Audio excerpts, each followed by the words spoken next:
Maxim 33. To consult women brings on ruin, and to be liberal, rebellious, men crime. To have mercy on sharp-toothed tigers is to be tyrannical toward sheep. And, well, we can drop this gender language stuff, but when you're dealing with the opposite sex, the other sex, whatever thing, or actual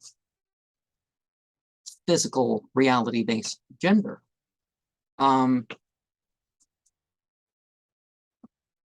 sometimes that will invite opportunity to do something wrong. So why are we doing this? So you can talk to your parent or your child or your close relative or something like that, but why are you seeking, outside that?